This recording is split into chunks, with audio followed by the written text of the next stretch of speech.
পোশাক, চুলগুলো কালো কুচকুচে। একটা লোক নবীর সামনে এসে, নবী বসে আছেন, নবীর হাঁটুর সঙ্গে হাঁটু লাগিয়ে বসলেন এবং হাত রাখলেন এই জায়গাতে, উরুর উপরে, রানের উপরে রেখে বলছেন, ইয়া মুহাম্মদ, হে নবী, আপনি ঈমান সম্পর্কে বলুন, আমি আপনাকে ফেরেশতা দেখাবো। নবী বললেন, কালেমা সাক্ষী দাও, নামাজ পড়ো, রোজা রাখো, যাকাত দাও, সমর্থবান হলে হজ করো, এইটার নাম ঈমান। নবী উত্তর দিলেন। ওই যে সাদা পোশাক পরে এসেছে, ও তখন বলছেন, আল্লাহর নবী, আপনি যা বলেছেন ঠিক বলেছেন, সত্য বলেছেন, আপনি যা বলেছেন ঠিক বলেছেন, সত্য বলেছেন, ঠিক বলেছেন।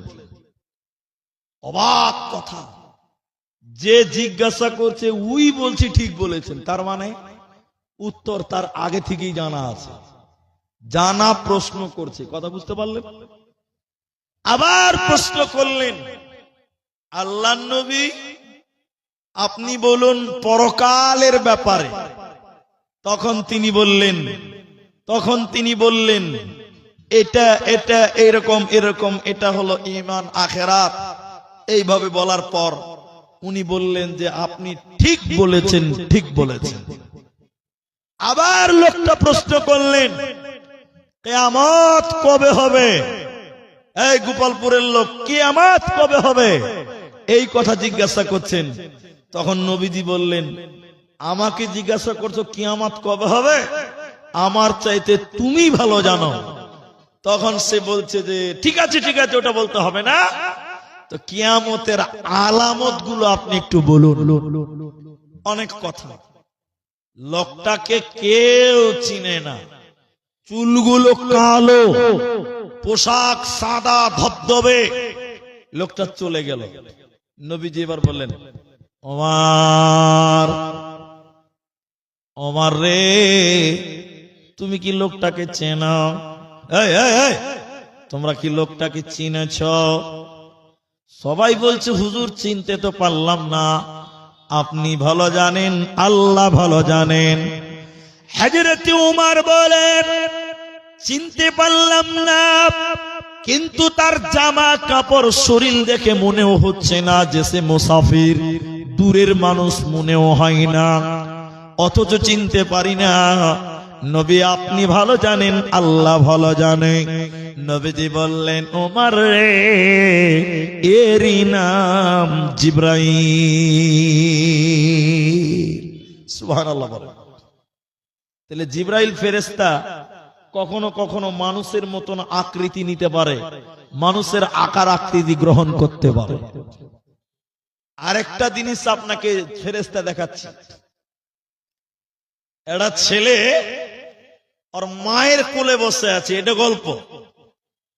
ওর মা উঠেছে বাসে, বাসে কোথায় জানেন? এটা ফারাক্কাতে। তো মায়ের কোলে বাসে উঠেছে বাচ্চা ছেলেটা, সিট পাইনি, সিট পাইনি। তা আমি সিটে বসে আছি, মেয়েটা বাচ্চা কুলে নিয়ে সিটের পাঁজরে দাঁড়িয়ে আছে। যেখানে মেয়েটা দাঁড়িয়ে আছে ওই সিটের বসে আছে একটা লোক, যার মাথায় মোটেও চুল নাই। ওকে কি বলেন আপনারা? টাক। কি বলেন?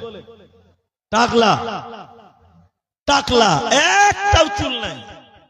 বাচ্চা ছেলেটার মায়ের কোলে বসে থাকতে থাকতে আর পাটাকে এরকম লম্বা করতে করতে করতে নিয়ে যে ওই লোকটা টাকলাতে এরকম চান্দিতে পাটা ঘুষছে, ঘুষছে আর বলছে, মাকে দেখতো লোকটা কেমন করে চুল কেটেছে, চারিদিকটি রেখে দিয়েছে, মাঝখানটি কেটে লেগেছে।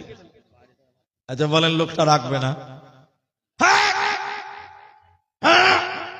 মেয়ে ছেলেটা বড় বড় করে দেখছে, হ্যাঁ আমার ছেলেকে গাইল দেয় মানে?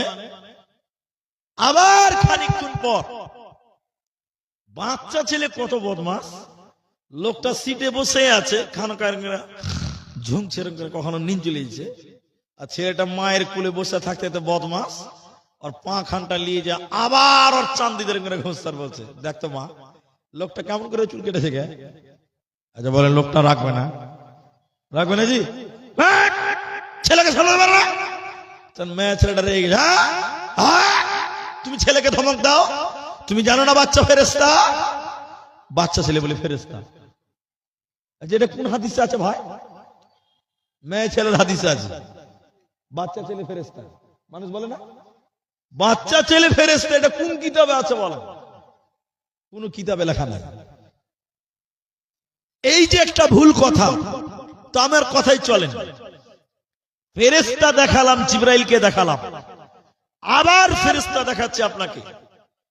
একটা লোক ওর মাথায় মোটেও চুল নেই, একদম টাকলা। এখন ফেরেশতা এসে তাকে বলছে, এদিকে দেখে দেখে, ভাই তোমার কিছু চাওয়ার আছে? বলছে যে আমার মাথায় তো চুল নাই, আল্লাহ যদি চুলটি দিত তো খুব ভালো লাগতো, দেখতে খুব হ্যান্ডসাম লাগতো।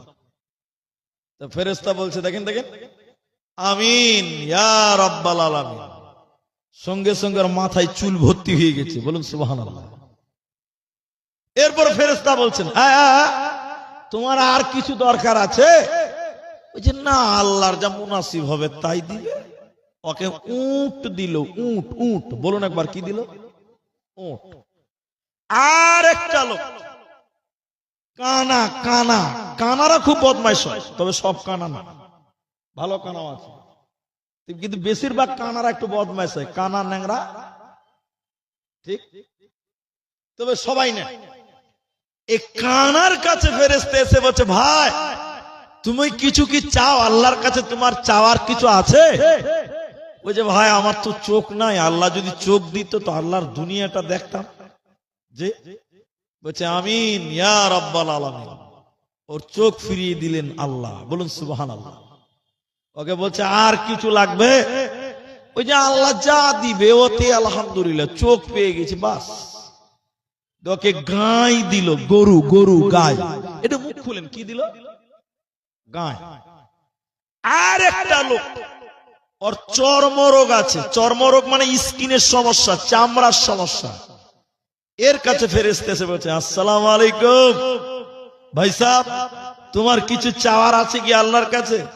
ও কাঁদতে কাঁদতে বলছে, ভাই আমার চর্মরোগ, আমি জামা কাপড় কিনতে পারি না, গা হাত চুলকায়, কষ বের হয়, আল্লাহ যদি রোগটা ভালো করে দিত। তো বলছি ঠিক আছে, আমিন ইয়া রাব্বাল আলামিন। ওর শরীরের রোগ ভালো হয়ে গেছে, বলুন একবার সুবহানাল্লাহ। তুমি কিছু চাও? না, যা দিবে। ওকে ছাগলের বাচ্চা দিয়েছে, ছাগলের বাচ্চা। আমি ফেরেশতা দেখাবো, কিসের বাচ্চা দিল? অনেক দিন পর ওই যে টাকলা, এখন তার মাথায় চুল অনেক উঠ হয়ে গেছে একটা থেকে। এটা ভিখারি, একটা গরিব, এটা ভিখারি একটা গরিব কানতে কানতে এসে বলছে, ভাই ও উঠলা, আমি বিদেশি মানুষ, আমি একটা ভিখারি মানুষ, আমার টাকা পয়সা সব হারিয়ে গেছে, তোমার অনেক উট আছে, একটা উটের বাচ্চা যদি আমাকে দিতে, আমি বাজারে বিক্রি করে বাড়ি চলে যেতাম।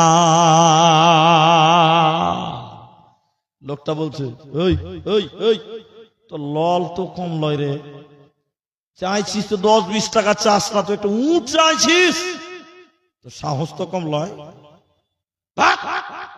তোকে দেওয়া হবে না। দিল না, অহংকার করলো। এবার চলে গেল গরুওয়ালা কানা। ভাই আমি একটা গরিব মুসাফির মানুষ, বিদেশের মানুষ, গরিব মানুষ, ভিখারি মানুষ, আমার টাকা পয়সা সব কিছু হারিয়ে গেছে, যদি তুমি একটা গরুর বাচ্চা আমাকে দিতে, আমি বিক্রি চলে যেতাম। ও বলছে, বারে তুই এমন করে বলছিস মনে হচ্ছে তুই কিনে রেখে দিয়েছিস, চাইলেই পাওয়া যায়। ওকেও দিল না, অহংকার করলো। আচ্ছা বলেন তো, এগুলো কি ওরা কষ্ট করে কামাই করেছে না আল্লাহ দিয়েছে? বলে এবার চর্মরোগ। ওই লোকটার কাছে এসে বলছে, আল্লাহর বান্দা, আমি একটা ফকির, আমি একটা মুসাফির, আমার টাকা পয়সা সব হারিয়ে গেছে, তুমি যদি একটা ছাগল আমাকে দাও, আমি বিক্রি করে বাড়ি চলে যাব। ওই লোকটা তখন বলল, রে আল্লাহর